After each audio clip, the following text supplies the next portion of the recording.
So because one Fulani boy died, 60 women and children have to die. Somebody should please make the call, because one Fulani's cow was rustled. 200 people in water have to die. Yeah, but now you see the point I was making to you earlier.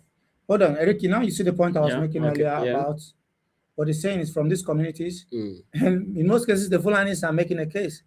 Nobody, you probably have never heard of this before, that one Fulani boy was killed, or that there were 200 cattle that were killed. No. So the thing is that how do you now go and kill and burn down an entire village because 200 cattle were killed and one Fulani boy was unalive? No. He maybe you were not here when he made the premise. The premise was that the Fulani boy carried his cattle and eats up a person's farm. And the young boys from the community. No, the person reported to the vigilante. The vigilante handled. Who are the vigilantes? The vigilantes are not Fulanis. No, they are not. Exactly. So they are local people, local boys that are armed themselves to protect themselves, and they see Fulanis as the enemy, right? So they have gone now to kill the Fulani, and then the Fulani say, well, the government is not on our side, the vigilante is not on our side, what do we do? Then there is back to jungle justice. You see, the situation is not as simplistic as everybody thinks it is. Yeah. So when you're talking about vigilantes and you're expecting them to accept the authority of the vigilantes are mostly tribal, ethnic groups set up to victimize and intimidate other people. Now, sir, if you listen carefully to, I'm listening to you clearly. I deliberately set it out so that it will be able to cover all spare. You understand? Okay. Conflict. Because when you come to conflict resolution, you don't just pinpoint and say, oh, these ones are the ones who are guilty and these other ones are okay. They are, both of them are involved. It's conflict. It takes two to organize to provide solutions to what is happening. What you did mention Please allow him to finish, please. Okay.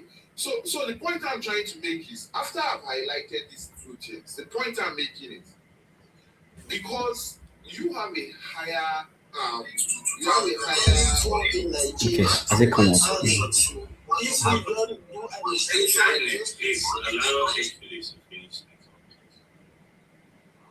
Yeah.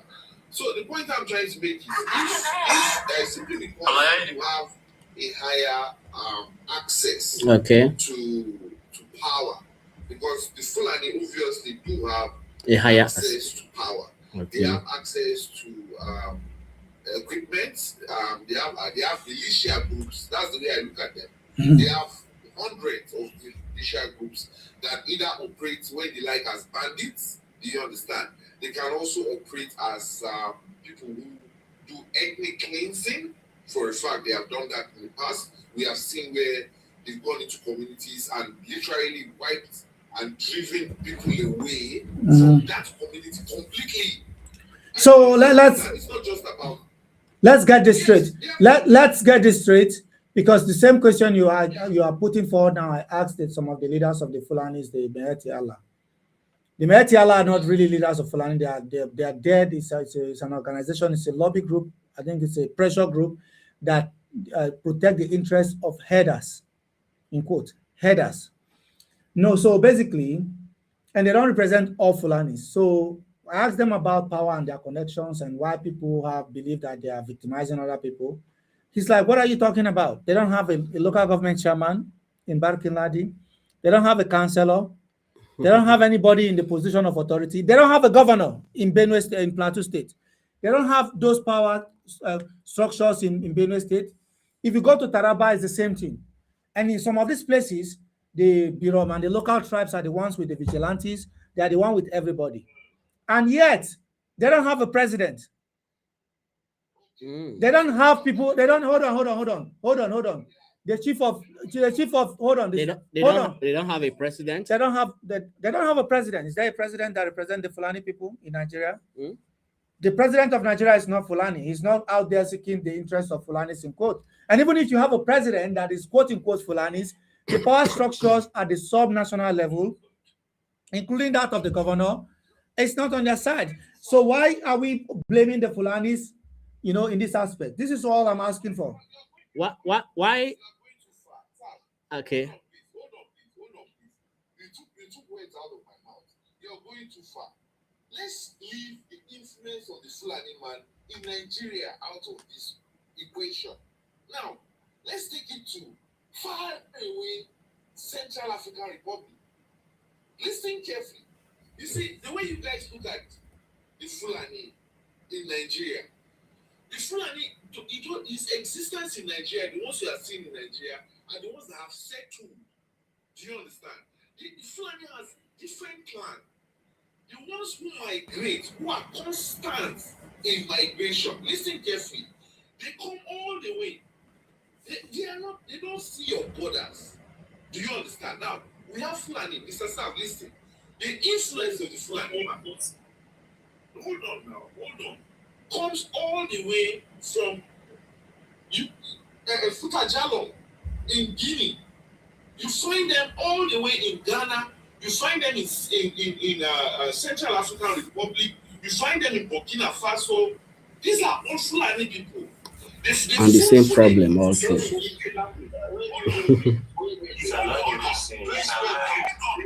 kind of narrative will not take us anywhere.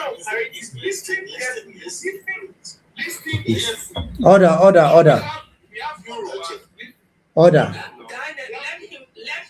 Let him learn, because I want to ask him some few questions. Let him learn. Don't interrupt him again. The Yoruba man, you find a typical traditional Yoruba man.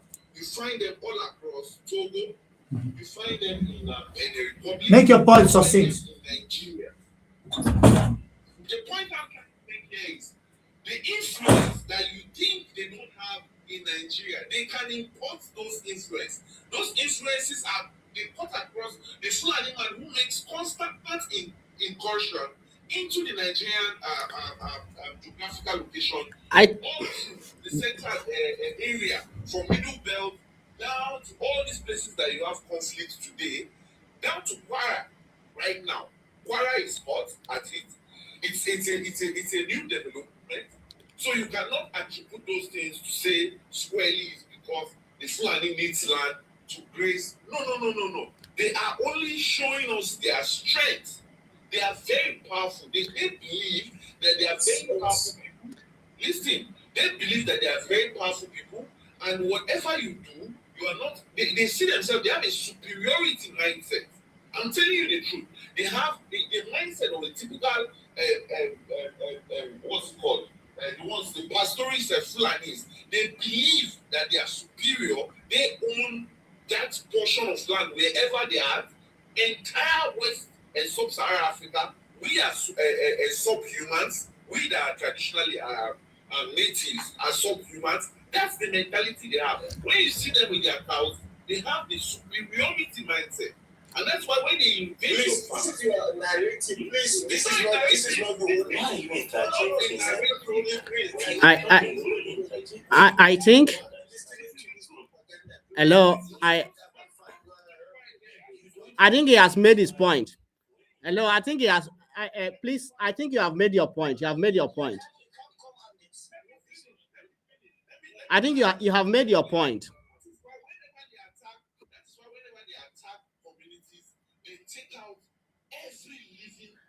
I think the problem of dominance is a issue of dominance. We have mentioned that before. Dominance.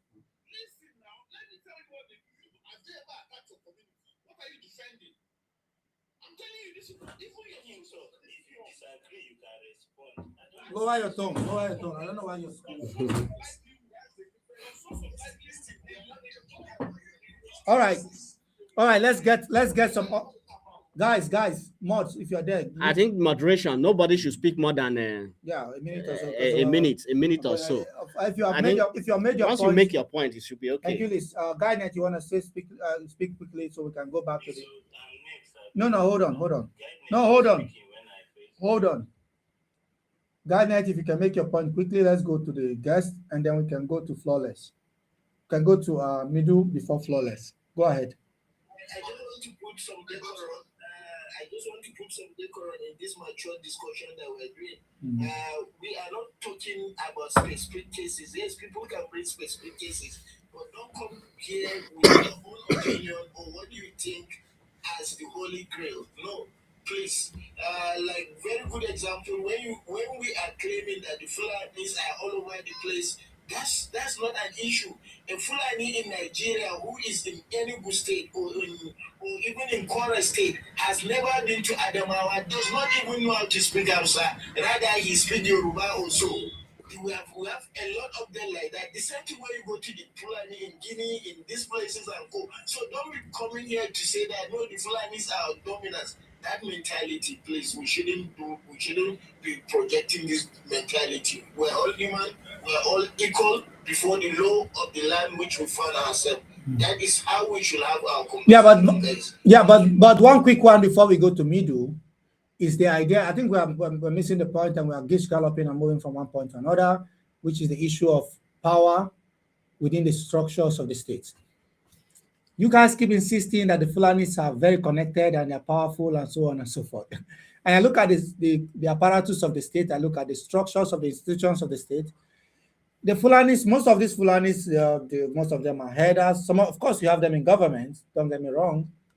But let's look at this existing structure. Chief of Defense Staff, Chief of Army Staff, Chief of Naval Staff, Chief of Air Force Staff, National Security Advisor. Maybe you can say Bello Matawale is even Fulani, which is the Deputy Defense Minister also. And now you have General. Let me finish. It's not. Oh, it's not, right? So like, look at General Christopher Musa. It's Christian from Zango Kataf. So you look at the structures, and if you go down, you trickle it down to, let's say, Plateau State. And we go to Barkinladi, which is the area of my study. I look at them. This is exactly what the Fulanis told me. So that you mention one councillor that's Fulani. Mention one of the leaders, government officials as Fulani in that area, that they just want to leave and do their business, right? But they have been, again, I'm playing the devil's advocate because I'm not saying that some of the criminals within the Fulanis have not attacked the Rom people and the other tribes. I'm not saying that at all. I'm just saying that the narrative cannot be one-sided to say, let's all agree that the Fulanis are bad and that everybody else is good. This is just my position. I think So let me. Yeah, one second. One second. In the issue of political relevance, this issue we are discussing did not start from this administration. And we should also be mindful that there was a time that the Fulanis were in charge of the police force in this country. They were in charge of even the military. So, and then this strength and this, I don't believe that they are not politically connected. Because as we are talking now, the crime that will be committed by A, who is not a Fulani, if a Fulani man commits that crime, he's going to go scot-free. In most times in this country that we are. So if we say they are not connected, I don't believe that. Connection has to do with structures, whether they occupy certain structures within the institutions of the state. But we are talking of reality of what is happening on ground. What is the reality? What is happening on ground? What's the reality? You look at, for how instance, many of them have been arrested in most of these killings? How many? Most of the killing, you mean the Boko Haram attacks? Yeah. Most of the Boko Haram guys are not Fulanis. They are Kanuri people and tribal people from the area. They attack in various farms and the rest of them. Yeah, this is a farmer header crisis. The people. You're saying that if they get a Fulani guy that commits a crime, that he doesn't get arrested? Okay, I think you were very conversant of the story of a farmer who was attacked, and in self-defense, he was able to get down. What happened? What was the judgment in this country? Here's the thing I have with people, Southerners like yourself. The problem I have with Southerners like yourself is that the level of, and again, educated people, this is somebody that's very, very educated in a lot of topics, but do you still believe that there's some element of bias or prejudice against the North, coming largely from even people like yourself that are within the intelligentsia, the academic community in the South? You don't really try to see the other side of the argument. Okay. Do you? No, just the question. Do you see the other side of the argument? Do you try to see that the Fulanis also have their own grievances? No. I'm not ruling that aside. I'm not ruling that aside. But I am just trying to, on the opinion that we need to balance it.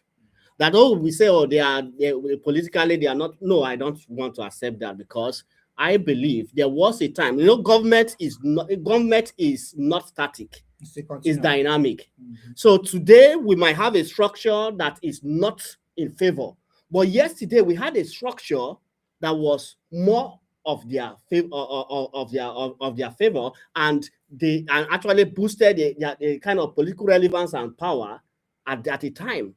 So that is why you asked a question earlier. What do I think the president currently is doing? He's trying to do all he can to see that, okay, he brings sanity to the country. Yeah, and I look at the chart and people are saying, "Oh, engineer is right. I'm surprising them," and so on and so forth. I mean, when you're having these debates, when you're having this kind of argument, I'm not going to completely say, "Oh, well, let's agree that we are all right and this other side is wrong." And by the way, can we go to Flawless? You have you've been waiting to speak. Next, please. Who's that? Midu? Yeah, go ahead, Midu, before Flawless. Yes. So I think that I've done a lot of research and I've written about these issues for quite a while. And I would say that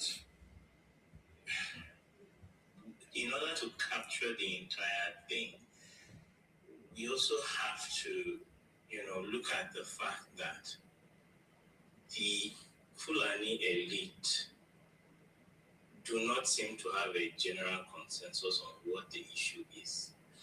If we sit here and we say it's about farmer or cattle rustling, I will tell you that you are wrong, because if you listen to the head of, I think it was Mark Ban in one of the conversations, there was this panel on Al Jazeera between El-Rufai. So Mark Ban, by the way, is Meheti Allah. Right. Yes, and while El-Rufai spoke about how these people are foreigners, right? So there's an angle to this where people say, "Oh, these people are not from the area. They are people from other countries that come." So that's the stance that El-Rufai took. When you listen to the people from Makban, their take is a bit different. So their take is that actually these people are from here. So you start asking yourself, who do you believe in this case? You also hear angles of, this is climate change. Another angle that is based climate change. Another one is competition for resources. I've heard some people on the platform re-echo these angles. A competition for resources, farmer header. The question is, even the people themselves don't know what the issue is. And this is where my conversation would begin. When Hercules was speaking, Hercules spoke about issues of Fulani in Burkina Faso, Chad, Mali, Cameroon, Senegal, and in Nigeria.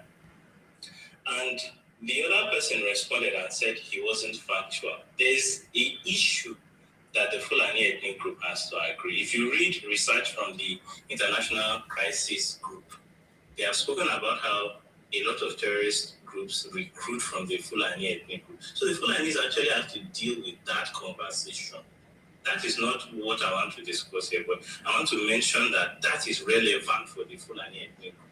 A lot of recruits from Ansaru, Akwim, Jenim, they come from the group. They find it much more appealing to recruit. This is research proof, right? Anyways, now let's go to what the issue is. The first thing that we need to observe is, why is the people in southern Kaduna, the Atiap, the Boju, the Ham, complaining of the same issue? If you come to Plateau, you would see the Birom, the Irigwe, the Ron in Bokos complaining of the same thing. If you come to Taraba, you see the Kuteb complaining of the same thing. If you come to Benue, TV, Doma, Igede, the same thing. So the question is, are we saying that it's cattle rustling that is happening in all these communities. Now just can't meet their like need. No. Is that what we are saying? Are we saying in some if you let me tell you this, if you want to make an argument for climate change, it's a scientific argument. You cannot make an argument for climate change. You have to start from 200 years ago, the climate started deteriorating in said area, which led to movements. And it's not limited to just Nigeria. You have to make it across the Sahelian coast. Please, can you mute your mic? Sorry. Look, you have to make a scientific argument across the western coast if you are making a climate change argument. How climate has deteriorated in said area, which has forced migration. If you are making a case for competition of resources, it's the same thing. You need data to prove that. I don't see a lot of people going into the data part. It's a fact, however, that from the return to democracy in 1999, we have seen an increase in this issue. Are we saying that there wasn't competition for resources during the military regime? Are we saying there was no climate change during the military? That's not one factor. It's a multiplicity of factors. No, it's not one factor. It's a multiplicity of factors, and we can argue and agree on this that there's a lot things have changed over time. Okay, so when we talk about climate change, but the question I will still ask you is, since you are saying it's a multiplicity of factors, who are the people that agree with you that this is a multiplicity? The Fulani don't agree with this. Let me even tell you a case study. The former governor of Nasarawa State, Abdullah Adamu, presented a paper in NIPS. In that paper, he spoke about how Fulani Ardos go and hire mercenaries to come and attack people. Is that climate change? Is that a competition of resources? The question is, there's no general agreed reason. All these things that we are saying here about, and I'm not saying that these cases don't exist, but I'm saying when you ask all of them, there's always a different excuse for this. Let me tell you why these things escalated in 1999 with the return of democracy. There has always been a tussle of indigeneity and who is a settler and who is an indigene in these areas. It started in the 80s. That is the pure fact about it.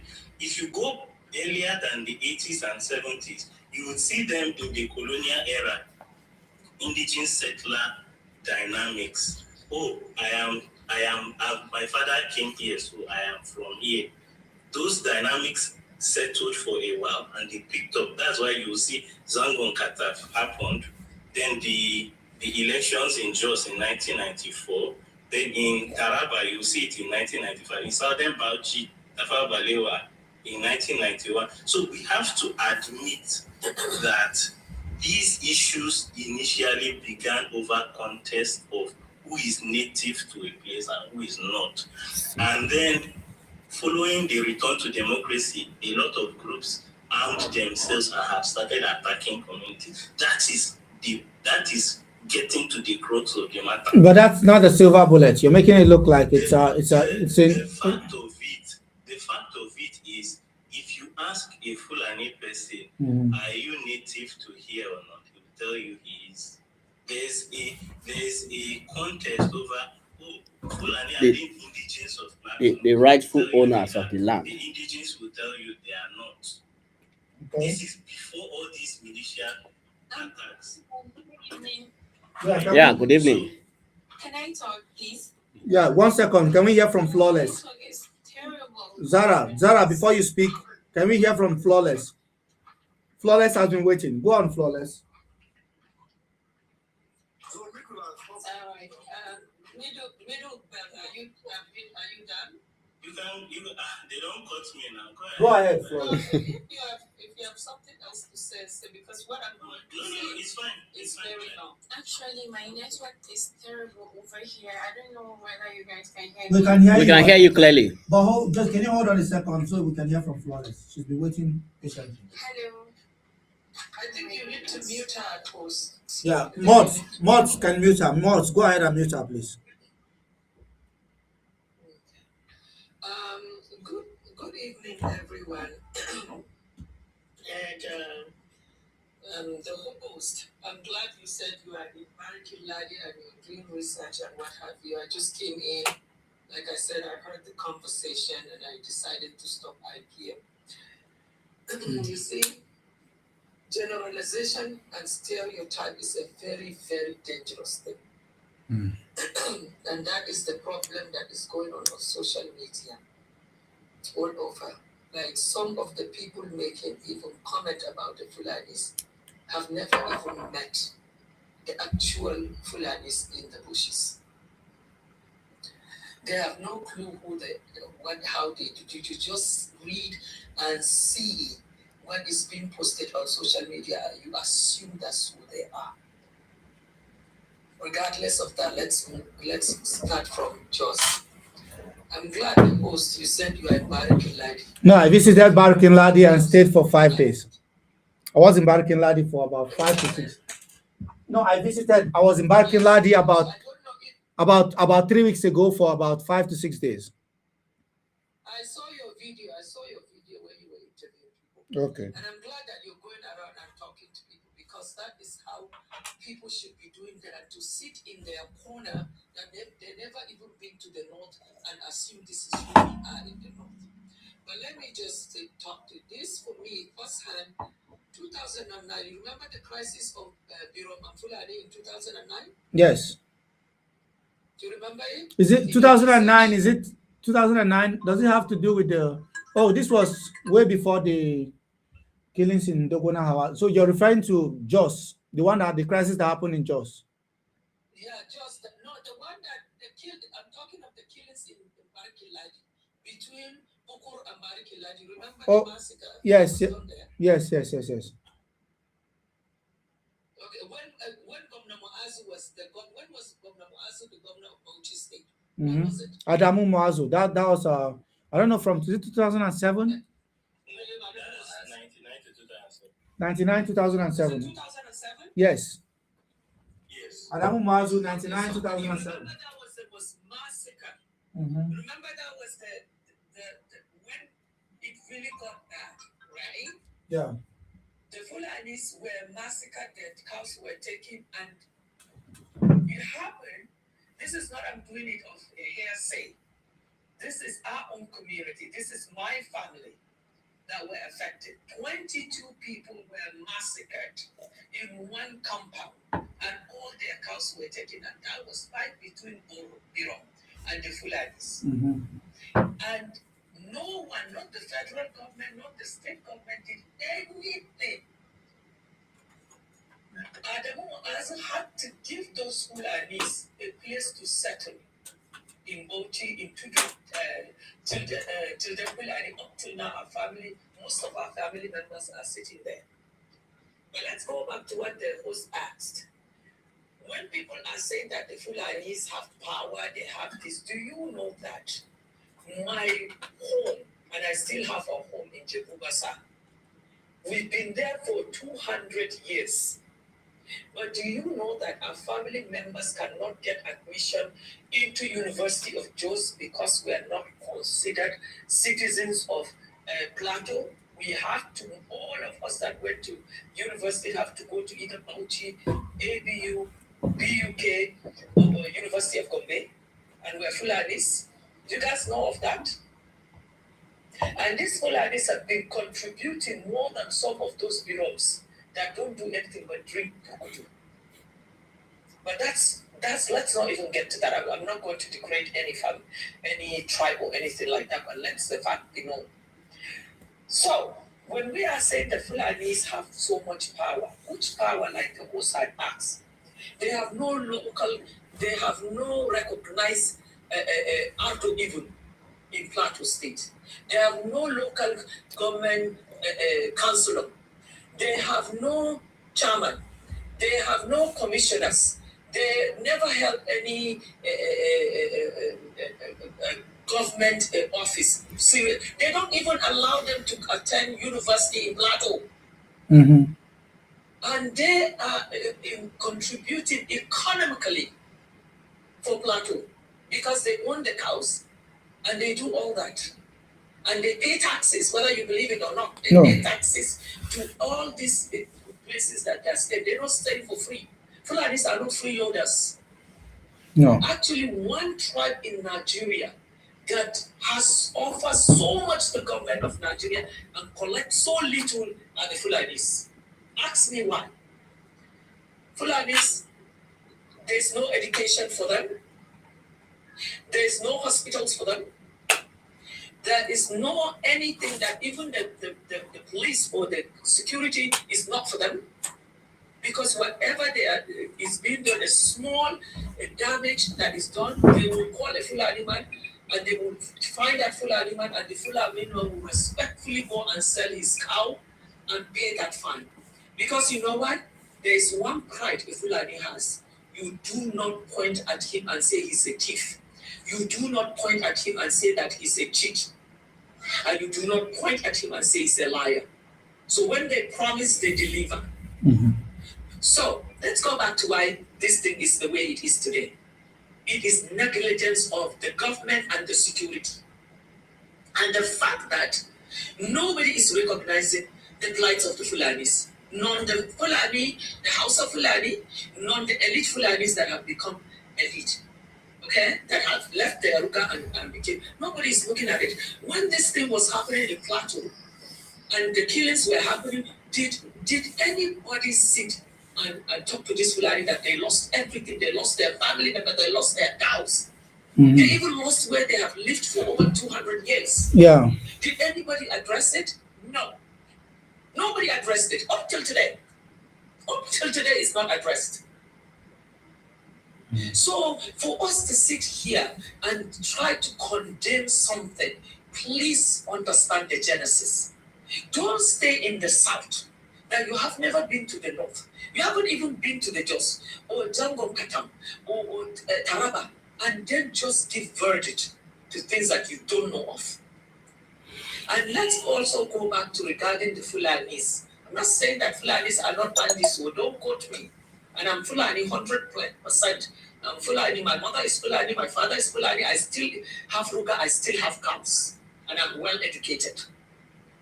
But what I'm trying to tell you is that negligence is what brought this. And then the fact that if you don't know, there's a charter in the ECOWAS. Maybe the government is not explaining this to you so you understand why the Fulanis from different countries come here freely and get it. There is an agreement in the charter. If this is not changed, we're never going to deal with this problem. Mm-hmm. There's a charter in the ECOWAS that Fulanis that do pastoral can go to any country in West Africa that is part of the ECOWAS. That agreement is there. Are you familiar with this? And talking of the but of course, that is one of the problems we have now. Okay, and talking of the pastoral, we call it ladu meaning the route where the cows go. It was designated, and that is also part of the ECOWAS. But the thing is this: you are living in an area for 100 years, 200 years. Nobody even lived there before. Now you come start there. Nobody, no human. The only person that was there was the animals and the jinn. And then the full animal that started living there. Okay? Then suddenly you move from somewhere. You come here and sit with the Fulanis. Because you're educated, you go and get a CFO. That is certificate of occupancy. Where the problem happened to Fulani, when they go to do it, they deny them. Even some of them, with their money, I have to fight tooth and nail for us to buy our land. We have, even though we've lived there my family have lived there for 200 years. Do you understand? So right now, in that where we are, we have the police barracks. We have people that are Southerners, that are army and police, that have retired and they don't want to go back to their South. They have bought land there, they have built there. So that community now is no longer Ruga. It's a town. Go to Jebumasa. Since you are in Bariki Ladi, please go to Jebumasa and please visit. Is it in Gashish? Which of the district? Gashish? Is it Gashish Fan? Is it under which of the district? Is it under Gashish district? No, Rukuba. Oh, Rukuba, that's in Jos. Jos, the road to Barkelade. Okay, I know Rukuba. Yes. Yeah. So by the army barracks. I know Rukuba. I know in fact, I know the barracks. Exactly. Yes. So what I'm saying is that even those people that are the army that retire now, they don't want to go back to their south and southeast. They're staying in that Jebumasa. Now Jebumasa has become a town. So, but those people live peacefully. But the Fulanis that have been there before then are being told every day that it's not there. How the hell you're going to tell me I have lived in an area before you were born, your great-grandfather was born, but it's not my rightful place to be. And then the places that was assigned to us by all these treaties, you've gone and have built your mansions, including the rich people. You have bought the place and have opened a big land of farming, and you didn't respect where these people supposed to use to pass their cows. And that has not been addressed by the government. Yeah. I'm talking of Miyetti Allah does not represent all Fulanis. Like I said. Yeah. They do not. They do not. Like I said, I am 100% Fulani, and I know the leadership of Miyetti Allah, but I'm not part of Miyetti Allah. My family are not part of Miyetti Allah. So it's for you guys to sit there and start saying that all Fulanis are part of Miyetti Allah, they are the bandit, they are this. This is very, very not right. Yeah, but sitting here and say all the Igbo people are IPOP, or all the Boko Haram, Kanuri people are Boko Haram, or Maitasine, all the people from Kano are Maitasine, or people, the Delta vigilantes, that all the Delta people are also criminals and killers or Oduduwas. We don't say that. So why is it that it's going to be all the people that are doing this that is the Fulanis? Yeah, And I'm sure some of you that are talking about the Middle Belt and the Taraba and the Jambo Katam, you don't even know anywhere that place. You don't know the real story. And if we want to fix this, we need to start from the traditional rulers. The traditional rulers are the enemy of progress, because they know the truth. They take money from the Fulani people. They don't protect the interests of the Fulani people. And then you want the Fulani people, when they kill them, they just sit down, oh, Fulani Hakuri. We've killed all your children. We've raped your women. We've taken your cows. But because you're uneducated, we're sorry. You have to do Hakuri. And this thing that came, let me enlighten you about these bandits. They're not all Nigerian Fulanis. And this is the cause of the ECOWAS treaty. So if you want this to can we yeah. Let's unpack this. I think she has spoken enough. Yeah, let's unpack it one after. You made a lot of points. You made a lot of points, and I respect most of your points. And so I've made those points myself as well. They're mostly Tuareg. I don't really believe they're mostly Tuareg, but let's unpack them one after the other. No, you can ask questions. I have a guest in the studio that also wants to respond to some of this. So let the guest respond. And I want to come back to you, Flawless, on some of the key points you made as well. Go ahead, Mr. Eric. I think most of our points are actually correct, but on the contrary, I want to speak on in the South, what is happening in the South, because these killings are not just restricted to maybe Benue or whatever. We have them also. They will come down in those states as we are talking now in my area. People cannot even go to farm. Because why can't they go to farm? Because they are ready. They once they get you as a woman, they rape you. So people cannot. Can we now? What is also happening in that down south? Is it also maybe they find themselves, they have been in the land for a very long time. No, but there is a trend, like she rightly said, there is a good, there is a number. Maybe there is a particular group that has taken into terrorism and believe that wherever they go to, and because of that treaties in ECOWAS, most of them believe that wherever they get to, they should be their rightful owner. So whoever they meet there, as a farmer, they believe that it's their land. So where does this route, you're clearly not listening. There's a route that they've been using for centuries. That route also goes to the center and to the southern part. It goes to the south, all the way to the Atlantic Ocean. Yes. Just hold on. So Edo State is not in heaven. It's also on the, hold on, let me finish. Yeah, because I see what you're writing in the comment section. You respect the host community and so on and so forth. I understand that. I met people, I've seen a lot of bad Fulani people, but we have to be careful with generalization. Again, I'm not here advocating, I'm not the spokesperson of the Fulanis, I'm not Fulani myself. I'm a Christian myself, and I've gone to these communities. And for me, it's about investigation. I ask questions. For instance, you say you mentioned Kaduna, Southern Kaduna, and I went to Kafanchan. And some of the people you ask, they'll say, yeah, they're unaliving us because we are Christian. They're killing us because we are Christians. And if you push a little bit further, they say, well, because they want the land. It's about indigenous versus settlers. Then the more you go in, you know that there are other bigger social, political issues than religious. So this is why we have to be careful when we're making this argument. Go ahead.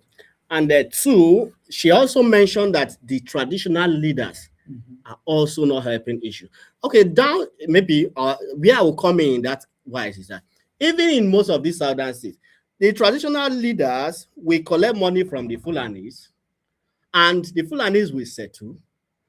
And because they have settled the traditional ruler, they believe that they are now the rightful owner of this land. No, the farmers will now go, farm, and they will carry their cattle and eat the crops. And from there, the traditional ruler now, who has collected money, will be silent. He has nothing to say. And the Fulanis believe that, we have already paid for this land, so it should be ours. These are some of the problems we have. So she's very right when she said the traditional rulers are also part of the problems. I want you to respond to this last comment. She said they lived there for 200 years. Imagine backdating your existence to claim indigenous status. So when how do you claim to be an indigenous of a place? From the creation of the earth, you were already living there. And how long would you have to live on the land to claim indigeneity? Because if the Fulanis are saying we have lived on this land for about 200 years, and when we came there was nobody there. For instance, I see some of the settlements they have in that area for Riom. Riom borders Kaduna South. And then you have from Riom to Barkinlad, you see they are constantly moving towards, there's a route. When I went to Xland, I visited some of the places, Gashi district, where you have this NASCO, this power plants. I went to some rural areas, some of the rural communities that even people in Plateau State have never dared to visit. So I see that people tell me, from here, if you're able to find your way, you can end up in Kaduna. So you see some of the routes, they've been using that route, and some of them have known that land. Their fathers, their forefathers have been there for over 300 or 4. In fact, you're talking about 200 days. This is half. This is close to 1,000. This is about half. Yeah, hold on. This has been going on for close to 500 years. Hold on. One last point. She's saying 200 years. This has been going on for close to 500 years. And you're talking to somebody that have also visited Mali.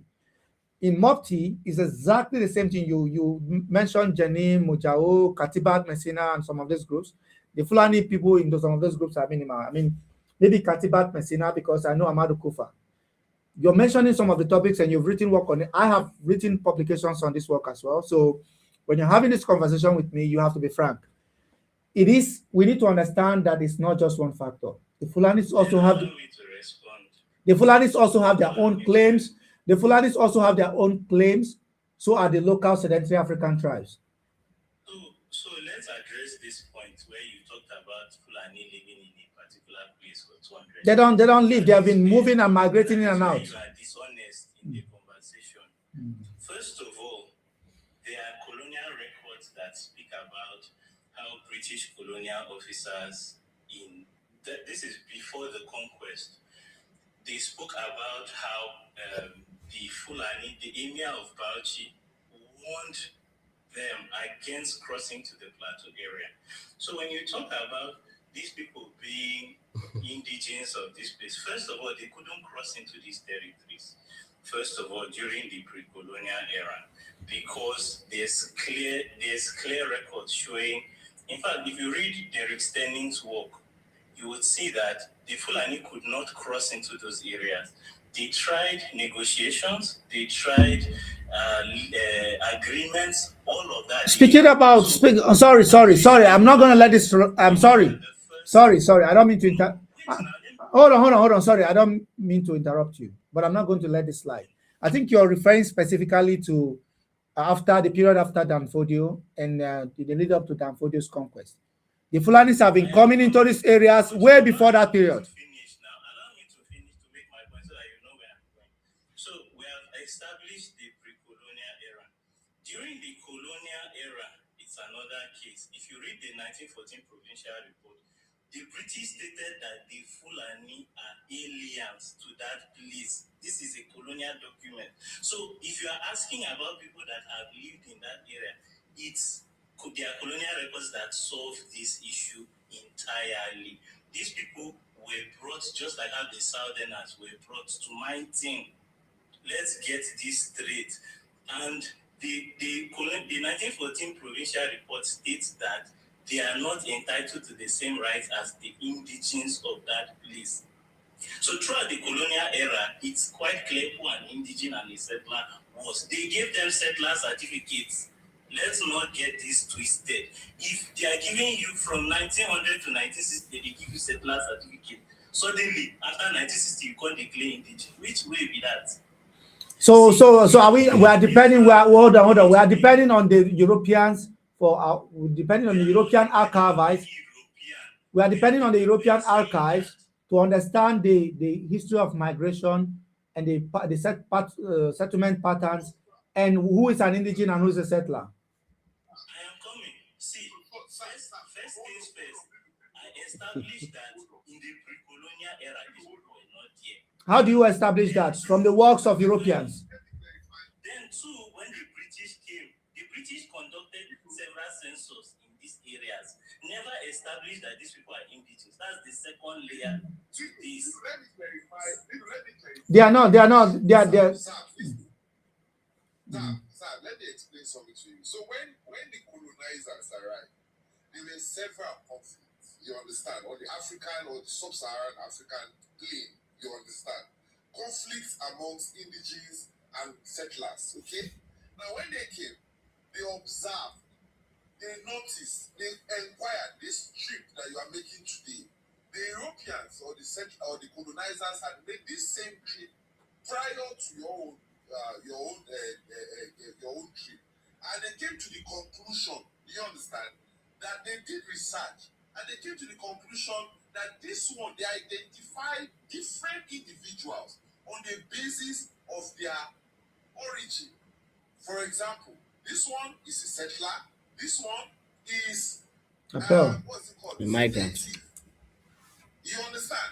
So, sir, you need to understand that these people have already documented individuals in sub-Saharan Africa. Even the French did it in Rwanda. Thank you. Let me say something. Why another reason why saying you stayed here for 200 years is false is that those areas were not habitable for cattle. So if and this is a good place to do your research. And research about Ringer pest in Nigeria. That would be a good place. So Ringer pest. Ringer pest disease. Ringer pest is a disease. Cows cannot withstand it. The nose and the mouth. So all these places, all these Benue, Plateau, Taraba, down to the south, they were susceptible to those diseases. So it was not even habitable. I think you're going against your own point. You are actually shooting yourself on the foot. You are actually shooting yourself on the foot. I'm coming. Allow me to make my point. It means that people were going there, and because of the susceptibility of that area to this Ringer pest you mentioned, how do you test that those Ringer pests were actually going against the cattle without the cattle moving there for you to find out? That's why I said you should do more research on Indian place. I'm coming. See, these places were not habitable for them because of that. That's why the British set up the Vom Vet. The vet in just called the Vom Vet. I know Vom. One of the things that were set up, the hybridization of cattle, because so that the cattle can survive in wetter climes like in the south and all of that. It was with these things that they started being able to settle in these areas around the 30s and the 40s. Before it was not possible. So you cannot be saying I've lived here for 200 years, for 300 years, when you could not even survive in those areas at that time. That's what I'm saying. This fly is another thing that was also disturbing cattle at that time. It's not only winter pest. Fly diseases were also killing cattle. So you cannot, and this is the good thing about history. The more you dig into colonial records, you will know who is there are colonial census that have been done in these areas. How many of these people will you find in the different colonial census reports that are here? For you to say you have lived here for 200 years, where? From where? Where is the record? Good evening, everyone. Can you guys hear me, please? Yes. Can I just Go on, Zara. The guys, hold on. By the way, guys, hold on, guys. Hold on, guys. Zara's network is not good. Let's give her time. And secondly, my guest will be leaving in about 20 to 30 minutes. I've overkept him, and I'll bring him back again. It depends on when he has time. Go on, Zara.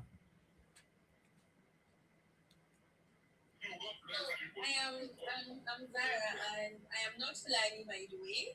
I am not in any way related to the Fulanis. I am just a typical Nigerian from Borno State, Regi specifically. Yeah, you're American. The population in Borno State is approximately just like 3% out of the entire Borno State. A Regi man cannot be even the chief of staff to the governor, not to talk about like. So that's by the way. I have just one concern pertaining this issue of Fulanis in Nigeria. As far as the Nigerian constitution or whatever is governing Nigeria is concerned, they are recognized as citizens of Nigeria, right?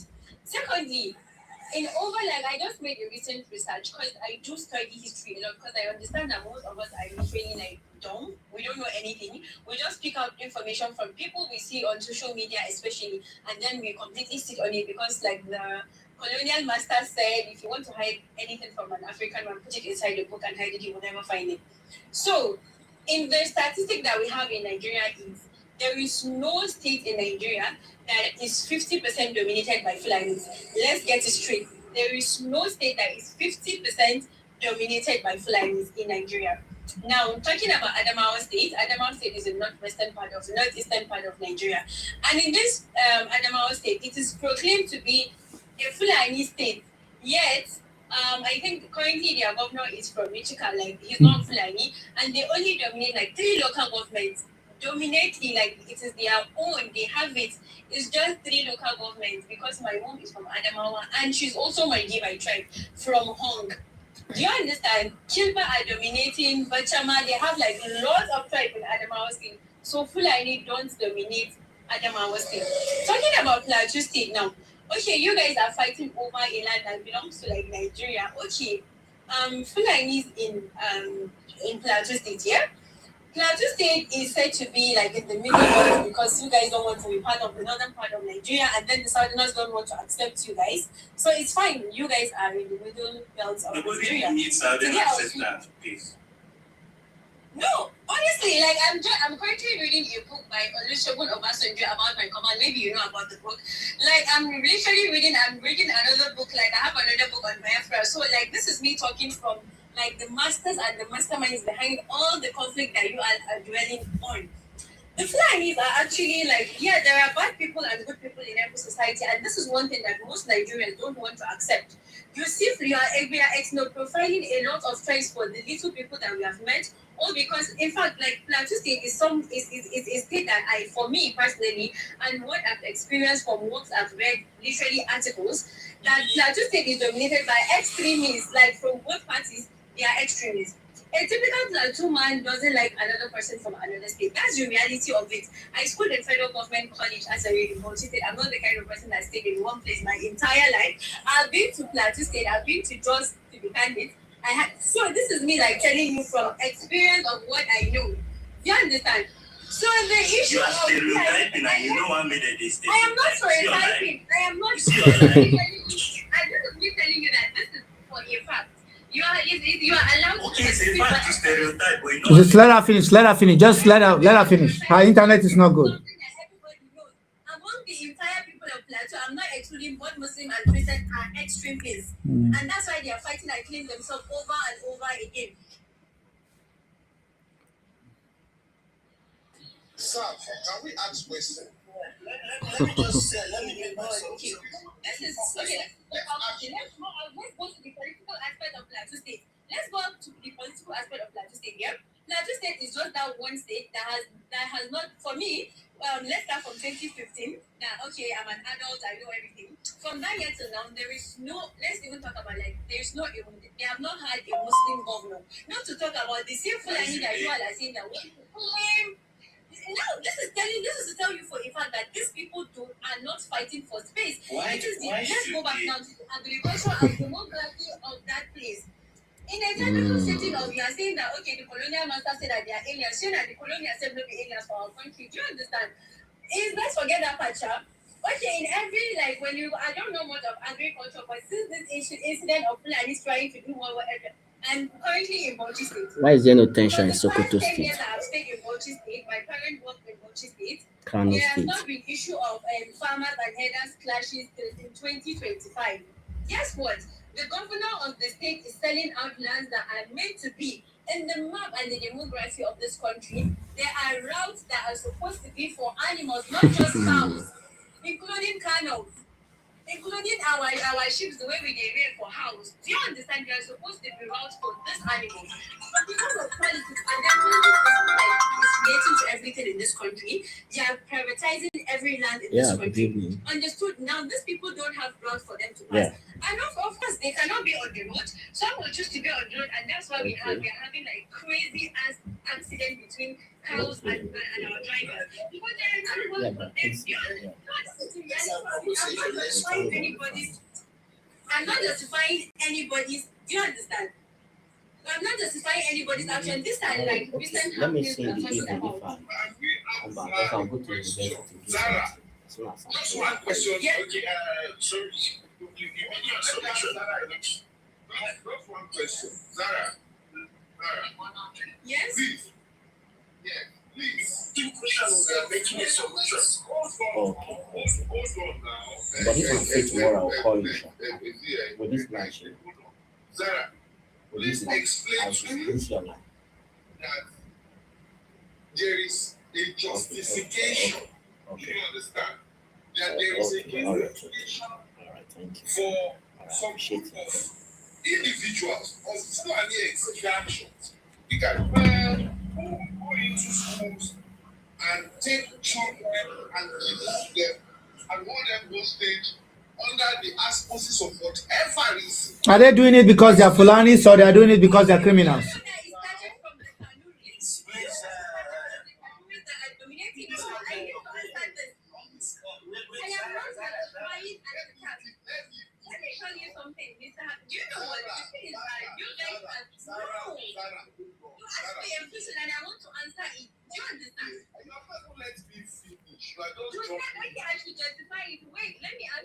Why is this killings not happening in other states like Sokoto? There's a homogeneity, or those places are more homogeneous. Okay, which means ethnic differences is also a problem. Nobody is justifying any criminality. This is not I don't like us to be aggressive with this. Why will he ask you to justify something which you did not justify? Did you mention that there's need to kidnap people? So that's not the question. Please don't answer me, please. Let's move on. For atrocities committed by Garnet, Sarah, all of you, the Allah we have we should wannan ya landing. Dan Allah, respect the flow. Let the host allow everyone to make their point. Dan Allah. So middle, hold on. 1 second, please. 1 second. So I want to tell you guys a story.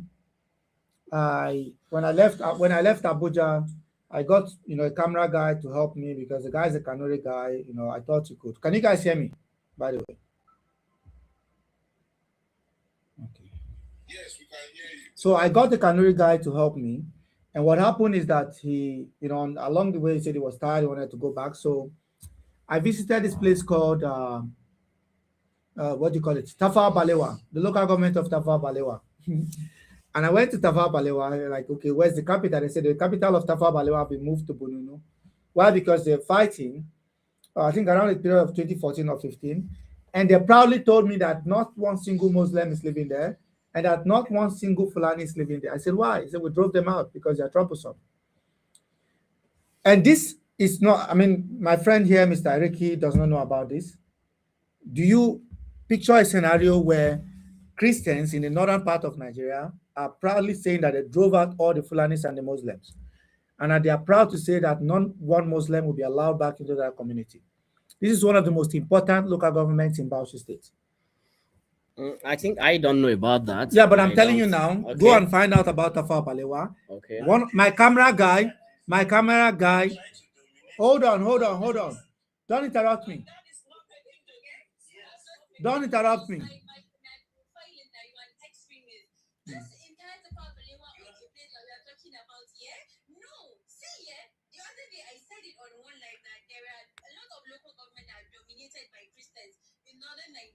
And it's normal for us. We'll go and do our business with them and come back. There's nothing like, okay, because you are Christians and Christians are dominating the south or what. No, we don't have a problem with that. The Fulanis, of course, if you drop them out, they will leave. Do you understand? If it is your place, it is your Just let me finish. I don't know what this is. I think she's interrupting me at this point. I didn't mute you. I'm not. The mods are doing it. I don't even have access to the phone. Hold on. It's the moderators. Yeah, it is okay. No, not just Tafawa Balewa. Not just that.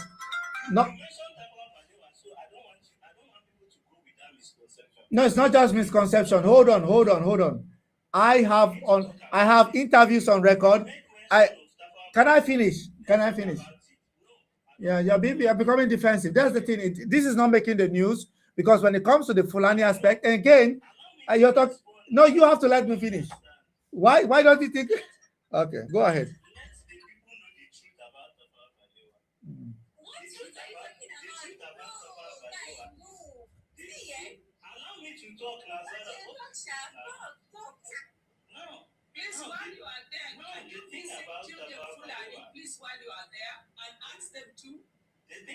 The thing about Tafawa Balewa is quite simple.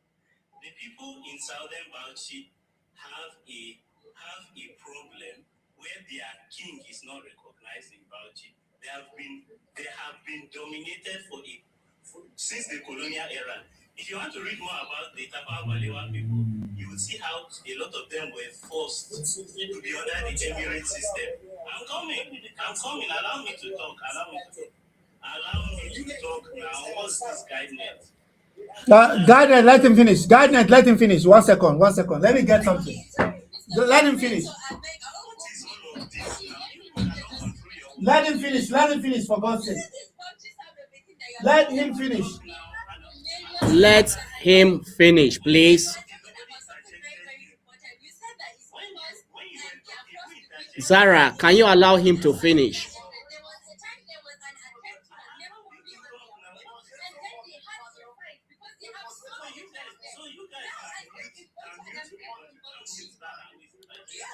Can you allow him to finish?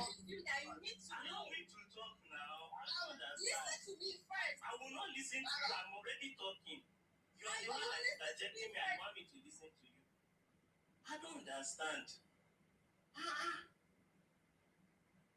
If you want to understand the issue in Tafawa Balewa, you have to look at the colonial history that they have had. Even it's this year that their king 1991, the settlers started claiming to be indigenous of the place. That's one. And then the settlers, which are the Fulani people, basically the Fulani people in Tafawa Balewa started giving them rules on how to operate their markets. You cannot come to another person's home and tell him how he should operate his market. The people in Southern Bauchi like eating pork meat. They like alcohol. The settlers are Muslims and don't engage in pork meat and alcohol. However, they have said that the indigenous should stop selling those things. That was what caused the Southern Bauchi issues. If you come to a person's place and you see the way of life of the person, respect it. You may not agree with it, but respect it. The same problem has been happening in other parts. In Southern Kaduna, it's the same thing. Relocation of a market, the settlers did not like it, right? And they kicked against it. So you cannot discuss when a settler starts being unruly, it's in the host's interest to put him in his place. And that is what the Hausa people do in their states and the Fulani people do in their states. You cannot have your way in your state. You have almost 8 states. You cannot have your way in your state and then come to another person's state and still have your way again. Nobody is a second-class citizen in Nigeria. Everybody has the right to determine his particular state and his land.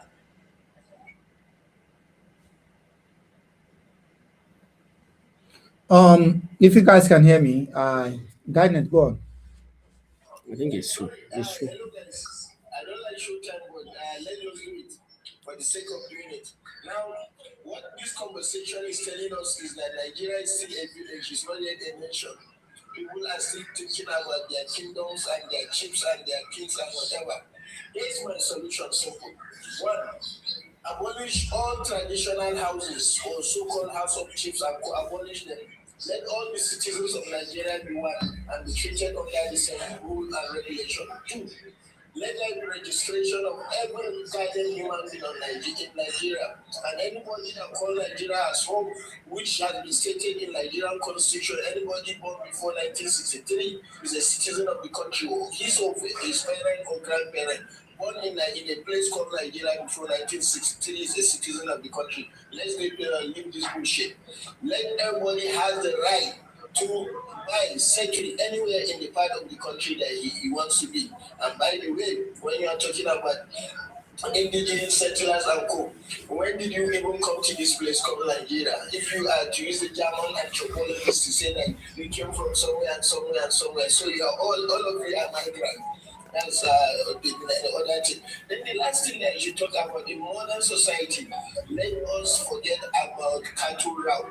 The cattle route from Gambia to Central Africa has been distorted one way or the other. We can't continuously live in that past. Therefore, we should be open to modernization of our citizenship and our ways of doing our things. That is the best way to go about. Let us stop this backering of this village town thinking. Let's take big intensification against extensification. Thank you. And in addition, abolish all religious dominance. That is also a problem. That religious dominance has to also be abolished. The truth is, it's easier said than done. We're going to be honest ourselves. You see, You can check the fridge if you want to take more. the idea of creating a federal republic of Nigeria, I always say this. The idea first is to protect minority interests. Minority groups, very important. You see all these small tribes that you see that are indigenous to a particular people. You have to protect their interests. It's very important. Now, what do we have? We have majority tribes. I'm not generalizing, but individuals from this extraction, particularly the Fulani extraction, have over the years imposed numerical strength on small tribes in sub-Saharan Africa. No doubt about it. They have done that way long time ago, right far away in Sokoto, they have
Yeah, we can hear you. We can hear you. Okay. So the thing is, yeah, I don't know.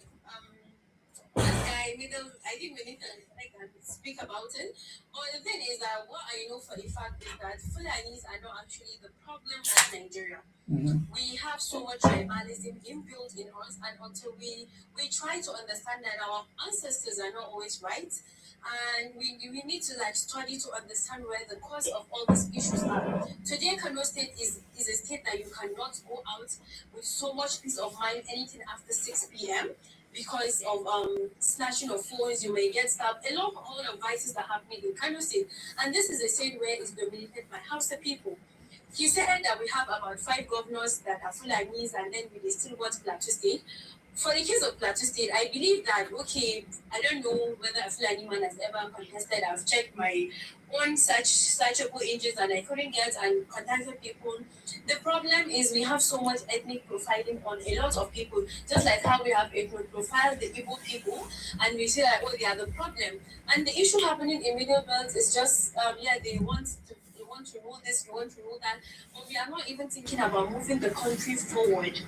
Nobody is thinking about, oh, we need to like work together. Today, while I was reading one's history book, I realized that we have just been feeding with so much terrible things that is making us hate our brothers and sisters. The issue of the Plateau State, they are feeling this religion, but it's not actually religion. When you look deeply into the issues of Plateau State, you realize it's not actually religion, rather it is quest for power. And then these so-called minorities are not actually questing for power. If you are talking about minority, my tribe in particular, my people is one of the most like minority tribes we have. So we should stop. Yeah, but the Margi are also in Margi are also in what do you call it? They are also in Adamawa State. They are in Adamawa State and also in Borno. But any people. So basically, this is one of if you guys can see, this is one of the emblems of the Sayawa people. So I want to show you guys that I have documented evidence. I was in Tafawa Balewa, and they proudly told me that they drove out all the Fulanis and Muslims. So the North is not a monolith. We have to understand that there are different sides to it if we want to have this conversation. Appel, you want to? No, I just came up because it looked like you were busy. I'm still at work. No, I know, but we miss you. So you can skip your. I said I know, but we miss you. So you can skip yourself to the next number. Okay. Yeah. I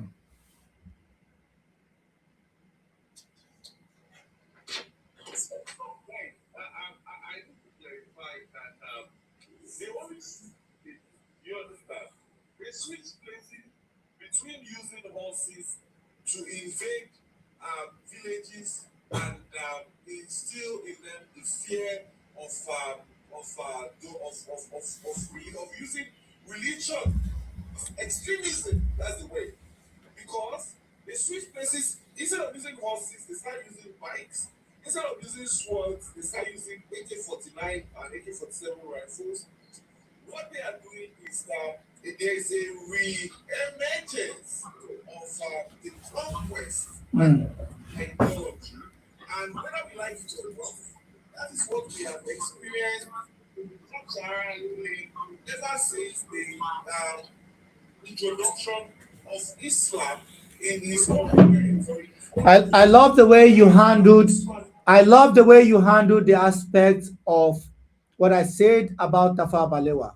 How you glossed over it, how you made it look like it doesn't exist, how you made it seems that the Sayawa people are also the victims, how you did not speak on the fact that they burned down a mosque, which I have on record, how you did not say anything about the persecution of the. No, I did not. No, I did not. I did not gloss over it. I'm just calling you out for your bullshit. I'm calling you out for your bullshit. I am calling you out for your bullshit because, again, you're making it look like one side is the complete victim and the other side, they can do no wrong.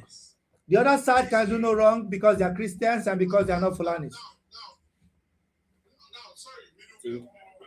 Yeah, I would.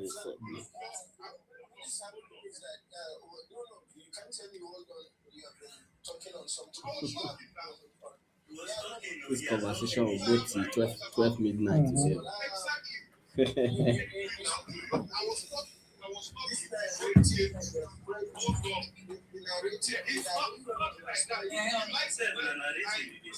So hang on, guys. Listen, Akaiden has come in. The only time he's spoken is when we were on Showtime. Please allow him, at least. Why? But the thing is, you also have other people on the panel that wants to speak, that wants to contribute to the discussion. Why is this contest then limited around Jos, Nasarawa, Benue? Yeah, because that's what the religious stuff is. Yes, because so we cannot rule out religion out of it. Expansionism is not about them in Benue or Plateau particularly. We find them in far away Ilori. Okay, Ilori is also there. Emir is the Emir, and they have established their Emirship far away down south. You can call it the Middle Belt. Kwara in Ilori. What you explain to me why they would not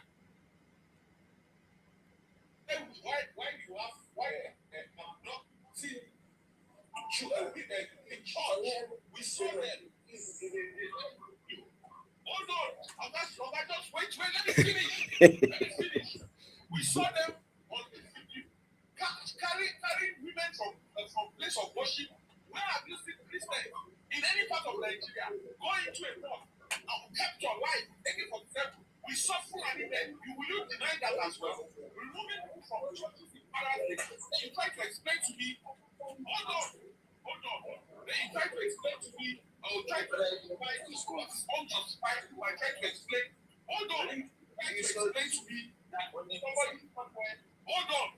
As a route. Hold on. Somebody somewhere has a route where he has to take his cattle. His cattle is a route in the church. But the church is a cattle route. When adopts a pregnant women from church in Para State and unalive people constantly, they have established they are expansion agenda. You have spoken for 10 minutes. And you interjected for the entire 3 minutes that you have been talking. Can you end up your 3 minutes, please? Can we just talk about the way forward? Hello, we have been discussing the problem. Can we talk about the way forward? How do you think this problem can be solved in this country? That is the most important thing we should be discussing.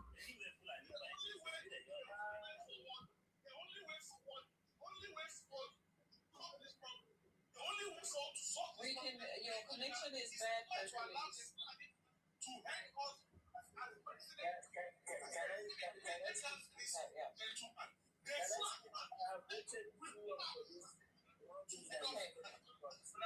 Hercules, your connection is bad. Nobody can understand you. Okay, Go on, Brandon.